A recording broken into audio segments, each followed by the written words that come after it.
Hello, everyone. Today we'll be holding the Global Networking Forum on the Artemis Mission of the IAC 2020 Industry Day. I'm Mika Ochiai from JAXA Space Exploration Center. I'm extremely honored to be moderating this exciting session. Good morning to Kathy and Brent, and good afternoon to Walter. Great to see you Good online. morning. Good morning. And I'm in Good Turkey, morning. and I know you are all connected from the United States and Italy, and the entire audience is connected from all over the world. So this is truly amazing, and we are going to be hearing a lot of interesting stories from the leadership across the globe. So let me introduce our first panelist of the session, Miss Kathleen Leaders from Florida. She is the Associate Administrator of the Human Exploration and Operations Mission Directorate from NASA. Welcome, Kathy. Thank you And for from having me. Seattle. Hi. And from Seattle, Mr. Brent Sherwood, Vice President for Advanced Development Programs of Blue Origin. Hi, Brent. Hi, Mika. Thank you. Hi. And from Turin, Walter Cuneo, Vice President for Exploration and Science Domain, Thales Alenia Space. Hi, Walter. Thank you, Mika. It's a great pleasure to be part of this panel. Good morning to everybody. Great. All right, so today we'll be hearing the latest updates on the Artemis program and efforts being pursued by NASA and the industry leadership. Before diving into our discussion today, I'd like to share a picture with you that I find truly inspiring and which symbolizes on why we explore. This is actually the image of the Artemis 1 mission. That's really cool, Kathy. I got this from our colleagues from NASA headquarters. So thank you so much. Looking back, humankind has reached the sky and outer space and has continuously been pushed the human boundaries. And this picture really represents the human challenges in expanding our sphere. Building on the success of the International Space Station, in 2019, the United States announced the Artemis program that would enable exploration on and around the moon and even beyond, enabled by international partnerships and industry engagement. So, what are the goals of the Artemis program, and what landscapes do you foresee beyond the exploration missions? So the anchored questions I'd like to focus on today are vision, mission, and creation. So let's start with vision. What is your vision for the Artemis program and your role in going to the moon? And mission, what do you think are the major challenges for achieving the Artemis missions? And lastly, creation. How can we expand the sphere of humankind on the moon and beyond? All right, so first question is about vision and roles. To start off with vision, I will raise this question to everyone, but Kathy, could you share your vision with us for the Artemis program? Yes, thank you, Mika, and thanks for showing that great picture. It's going to be really exciting next year when we see pictures from the backside of the moon as we do our Artemis 1 mission next fall. So in NASA, we firmly believe that exploration is a team sport. And so our Artemis plan lays out how we really leverage across the mission directorates in NASA between the Science Mission Directorate, the STMD, and the HEO, the Human Exploration Operations Mission Directorate, how we're moving towards leveraging our capabilities along with our international partner capabilities, along with the ingenuity of our academic fellows and industry across the globe. And so we're hoping to do that by first get landing humans on the moon by 2024, but that will take all of us. If you notice in our Swiss charts, we call these our Swiss charts. In this first phase, we're depending on robotic missions to flesh out and learn about what is the environment we're flying into. We're leveraging obviously our international partners and establishing our cislunar capabilities. And we're dependent on industry to develop our landers and our commercial landing and launch systems. It's going to take all of us to get through this first phase. And this is then pushing to our later phase. Next slide, please. Which is extending the lunar missions to prepare for Mars.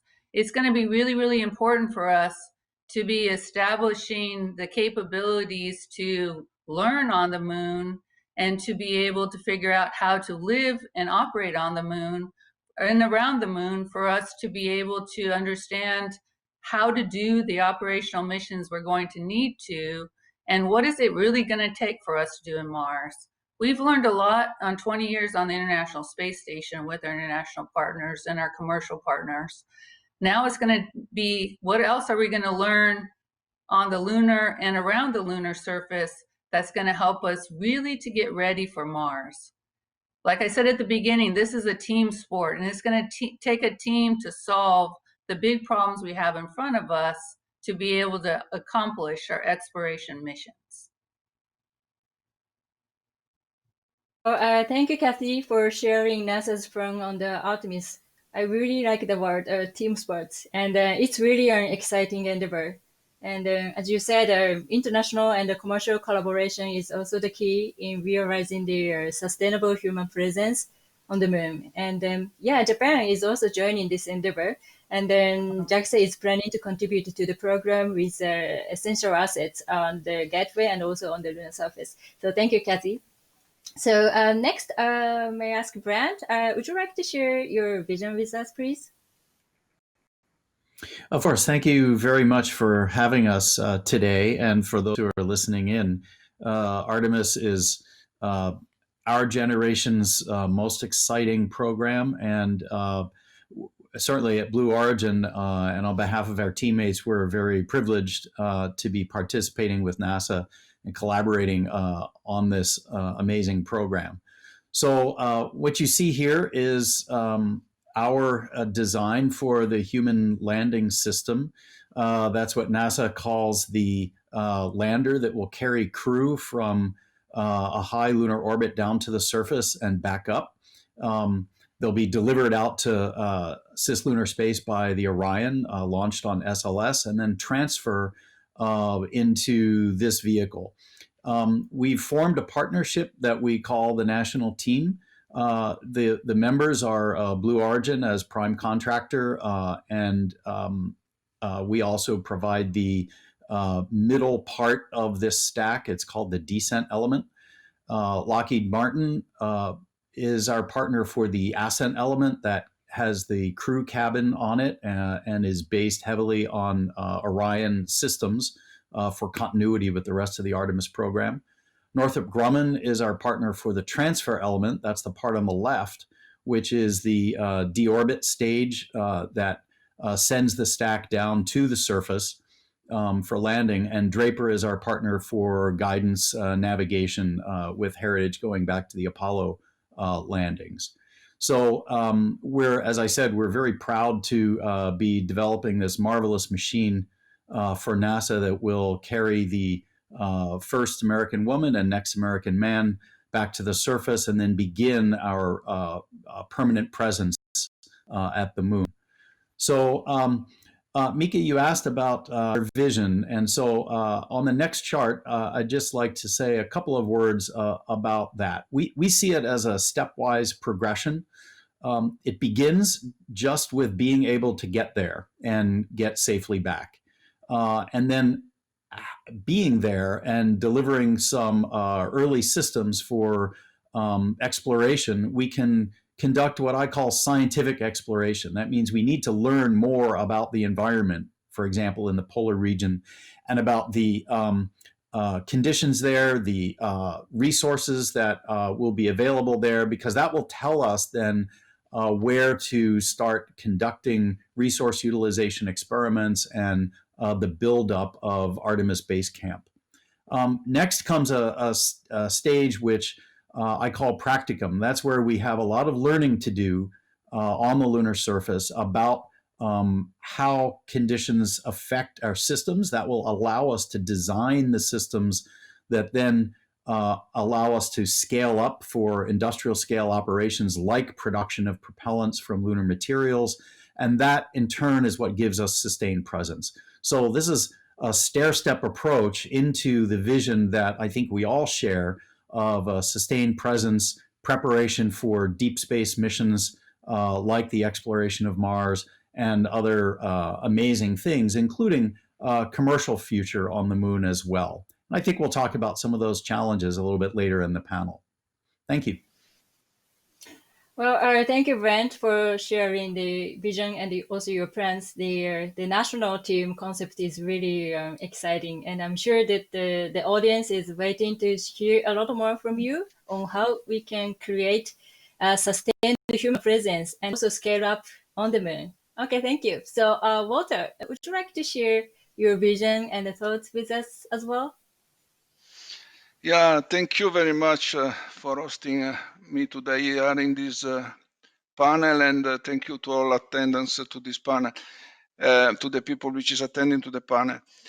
First of all, I want to say that for us, it is very important to be a member of this international team that Catherine was mentioned before, and to contribute with and leveraging our capability, which we have acquired with the development of the International Space Station and with the robotic mission we are leading in Europe to Mars, to contribute to this new challenging challenge of on the space exploration, which is the moon and then Mars.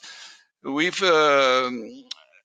our vision is, of course, like Brand was mentioning before, is to first get to the moon and then to start developing all the technology and the infrastructure, whatever is needed for the exploitation of the moon and for preparing the next step, which is the leap to Mars. But however, in this moment, we need also to be as industry proactive partner of our government agency in order to maintain the momentum at political level, which is supporting this fantastic program.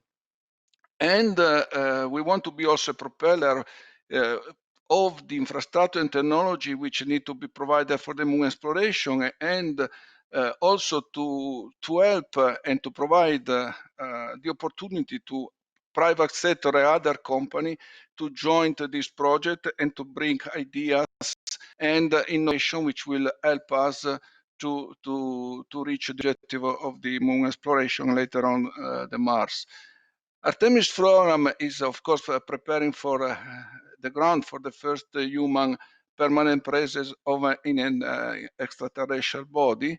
For reaching this objective, we require to develop a new generation of vehicle infrastructure derived from the knowledge and the experience we have acquired in programs such as Apollo in the past, the Space Shuttle and the International Space Station, in all relevant scientific missions which have been performed in order to acquire the knowledge of this environment and these new bodies, extraterrestrial bodies. We are not moving, first of all, in the program, which is the Lunar Gateway. We need to go there, a new family of more powerful launcher. We need transportation vehicle to go to the moon and to safely bring crew to the moon and back. We need logistics services. We need telecommunication and navigation infrastructure around the moon. And we need to combine all this for human robotics, and probably will be the first time we will use artificial intelligence in combination of all those assets. Under the pressure of the Artemis program in the next few years, we will see a lot of idea in new technology emerging from both from large small company, and even new company will enter on the market. This will be, in our vision, what will give a boost to the what is the new space economy in a dramatically and a terrific way, in the positive way, I would say. The Alenia Space role is, of course, to contribute to this vision. And so far, we have a role which is embracing all what is going on in the preparation of the Artemis project. I am talking about the fact that we are being selected just recently as the prime contractor in Europe for the participation and the contribution of the European Space Agency to the Artemis project. So I mentioned the International Habitation Module, as well as the ESPRIT. We are a major supplier of in a partnership with Northrop Grumman, which is following our partnership for the Sirius cargo project for the ISS, for the HALO module, which is going to be developed by them for NASA. We are in teaming, Brent, I'm sorry, but we are a bit competitor on that. But it will be nice to. We are a part of the team of Dynetics for the human landing system with a number of American company and partner which are with us and mainly with Dynetics to support this competition and to be ready to be selected at the end of the day by NASA. And we are within Europe together with Airbus, a major contractor for the Orion project, by the development of the European service module, which again will be a key element, as mentioned before, for supporting the Artemis project. A strong support for this vision is coming in Europe, also from the two major governments, which are where our company is located. I'm talking about Italy and France. And especially Italy is investing a lot on this space exploration project, and also in not only in Europe, but also, as everybody knows, in a bilateral agreement directly with the US government with NASA. In this respect, we are going to be involved as part of the Italian part of Thales Alenia Space in the development of the future surface infrastructure, surface habitable module, or the foundation element. And also, we are going to perform studies which are very much supported by our government, by the Italian government, but also in Europe by the European Space Agency, about all the infrastructure needed for making telecommunication and navigation support. So in the next question, we will go a bit in deep about all these aspects. But of course, our vision is step by step progressing on getting to the moon, to provide infrastructure for the exploitation of the moon, for making science, but also growing of a new economics, and preparing for the next step, which is going to Mars, sending human to Mars. Thank you, Walter, for sharing your visions for the moon and further to Mars. And I see that you are trying to extend your capability to the gateway with the strong support by your government and also through the European Partnership and ESA. Through the vast experience, the ISS modules. But you're also trying to lay out Italian, perhaps a real estate on the lunar surface. So is that right? So that's really cool.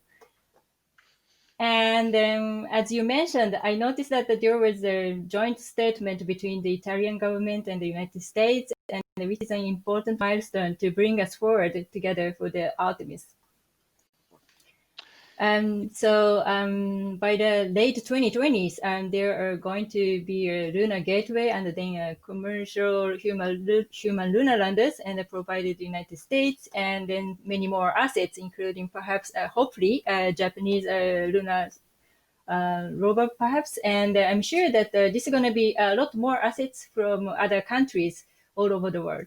So that could be a pretty amazing if we can imagine that. So, all right. So that brings us to our next question.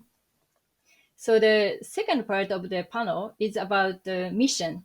So what are the major challenges for achieving the Artemis missions? And then I'd like to ask Kathy to take this first. What would you say are the major challenges? Well, I think normally when you're jumping off on big programs like this, one of the biggest challenges is making sure that you've got international support for the vision, right? And so I think, like you mentioned, we're very lucky in the fact that we've got, at least within the U.S., we've got bipartisan support, and as you've talked about, international support for us all to be kind of biting off this big chunk. It's a lot of work. It's a hard task, and us all working forward with our international political support that we have. That's huge when you're trying to achieve a hard goal like this. We all need our national investments to be able to accomplish these goals. But Brent talked about the technological challenges we have. One of the reasons why we are wanting to move out and go to the lunar surface and have a cislunar capability is so that we learn. We don't have the answers to all the problems that we have that we need to solve before we take this next leap going to Mars. As we've learned, like I mentioned before, as we've learned on the International Space Station, we learned things about having humans in LEO and low Earth orbit that will help us moving forward to operating in a different environment. And so we know that we've got to learn things in cislunar that will be critical for us to be able to do the even harder mission going forward. Just understanding how our systems will operate in a new environment, mechanical systems, ecosystems. And the most important system of all is people. We've learned that there are things that we need to understand in a radiation environment. We need to understand our solar environment better.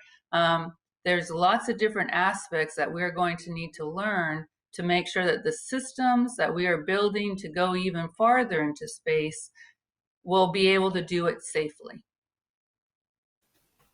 Yeah, thank you, Kathy. So we need to learn a lot. And yeah, as you said, there are so many aspects, including the political support we need and also technical challenges. And especially sending humans into space is not an easy task at all. So also the government or space agencies cannot achieve this alone. So I share your views that leveraging unique capabilities and of the lots of sectors, including the private sector, perhaps, will definitely overcome the challenges, I think. So thank you, Kathy. So Walter, I think you've been having a lot of discussions in Europe with your government. So, but what do you think are the challenges, perhaps from the European perspective, please? But of course, Europe at the last ministerial have chosen to go in the direction of supporting the exploration through the Artemis project in one side for the human space exploration and for Mars robotic exploration in the other side. So there is a consensus in Europe to move in this direction. This consensus have to be kept, keeping in mind the interests of the major and all participating country to the European Space Agency. That, of course, is one of the challenge, which is the political one, and to keep also the support on time, because remembering what happened with the Apollo program after the first mission to the moon, the political interest and also the interest from the people was going down, and this was not providing the right type of support that a big mission like this is required to have in place in order to be successful and to continue in a stable way along the roadmap to get to the end objective. Technically, also in Europe, we have already learned from the International Space Station how to work internationally with other countries, how to share our technology, how to share our way of doing this kind of business. I mean, the International Space Station have aligned everybody at the same standard, at the same way of working on this field. This challenge is already overcome by the International Space Station. Now we have to solve all the what we don't know.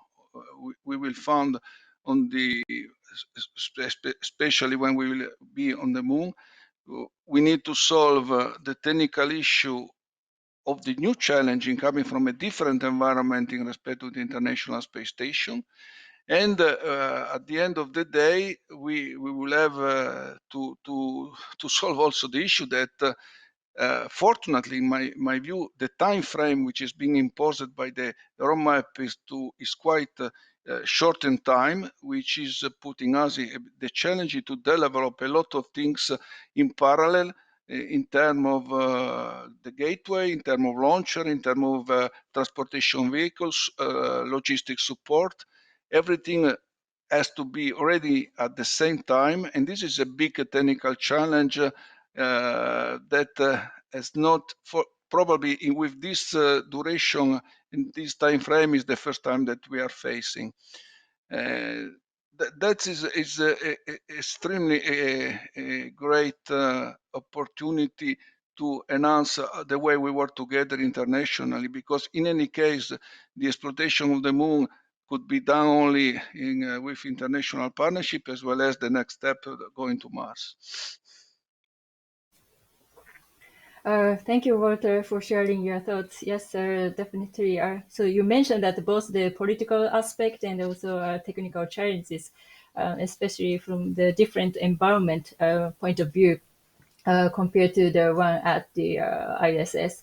And then, yeah, that's really an important point that we all share. And you talked about the ministerial conference, and I just realized that so today's panelists from the US, from Italy, and I'm from Japan, and let me recall that there was the first high-level international space exploration platform held in Lucca, Italy. I remember that was in 2011, and which addressed the importance of international cooperation in space exploration, and which led to the International Space Exploration Forum, ISAF, so-called, held in the United States and then Japan in 2014 and 2018, so respectively. So this venue is also really significant to sustain the global momentum in exploration efforts as well. So thank you. So Laurent, so what are the challenges and what are the real key elements in realizing a sustainable exploration from the industry perspective? So I'll mention a couple of non-technical ones quickly, and then get to some technical ones. Kathy mentioned earlier the bipartisan support that we have for the Artemis program, and this is really critical because from the industry standpoint, we like to say that this program will move at the speed of appropriations. And what we mean by that is that the funding needs to be present and sustained and sufficient for us to stay on schedule. So we have a lot of work to do together with NASA to secure that funding so that we can proceed as we are planning. A more subtle one, I think, is what I would call a kind of societal support, and that is we need it's incumbent on us in this community, in this industry, to make sure that people appreciate how compelling the moon is itself.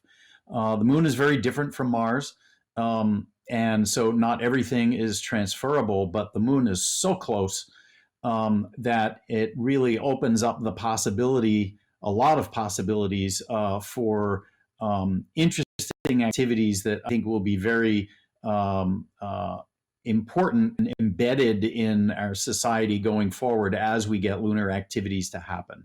There will be a lot of exciting things going on, and it's really important that we communicate that to the public so that we have support.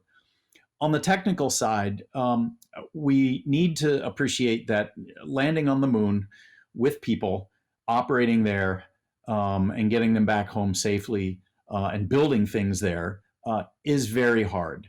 In today's world, we are used to seeing very sophisticated animations and simulations and renderings, and it makes it all look easy. This is not an easy thing.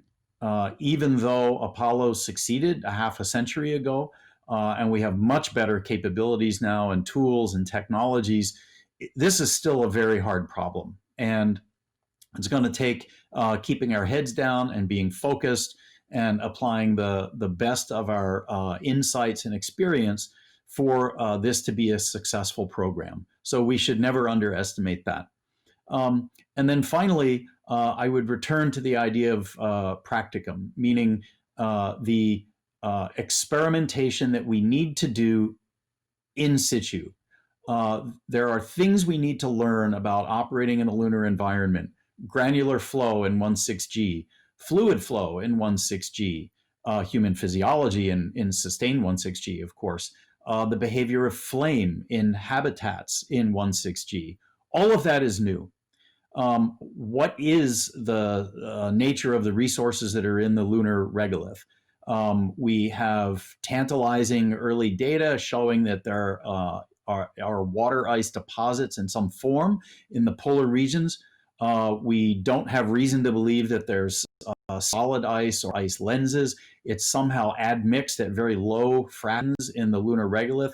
Learning how to extract that, work with that to produce tanker level quantities of propellant that we can use to refuel our landers and use for breathing gases and other materials in building up a lunar base. All of that is new.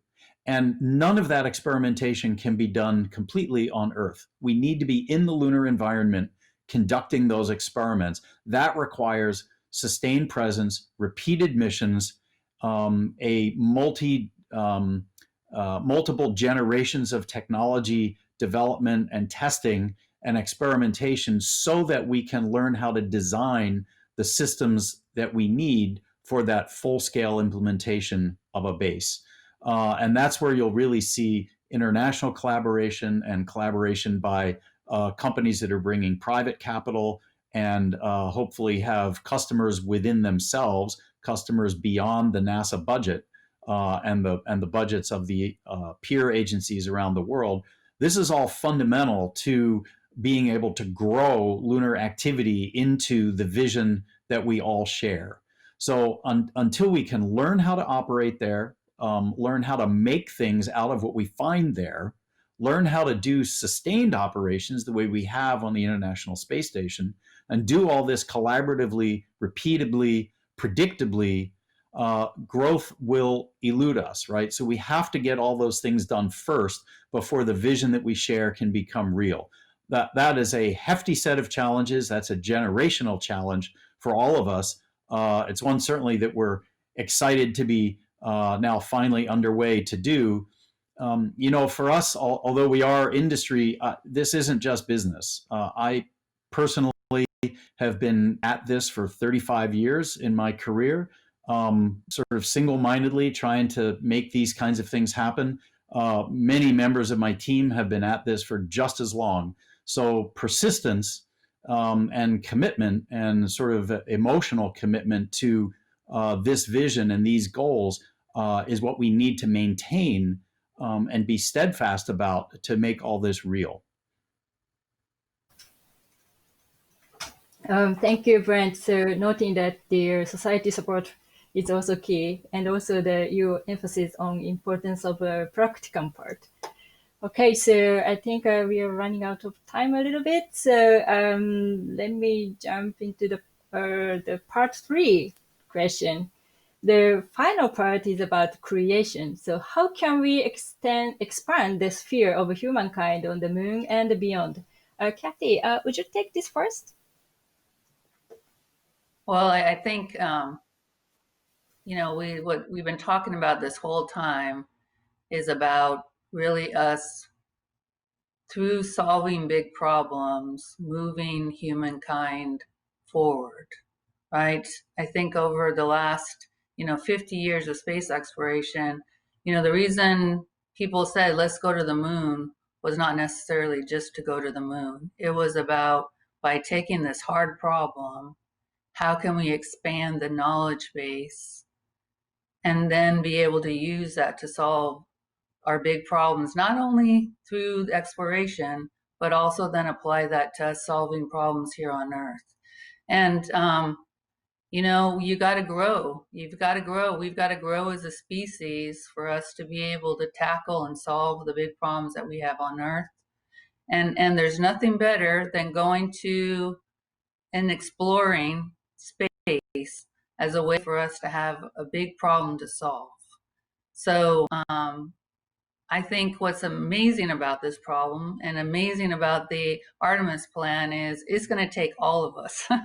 It's going to take it's going to take the smarts of academia. It's going to take the smarts of our industry. It's going to take the smarts of our nations to move us forward. And by collaborating in that way, to us, it's a peaceful goal for us to be able to expand human knowledge.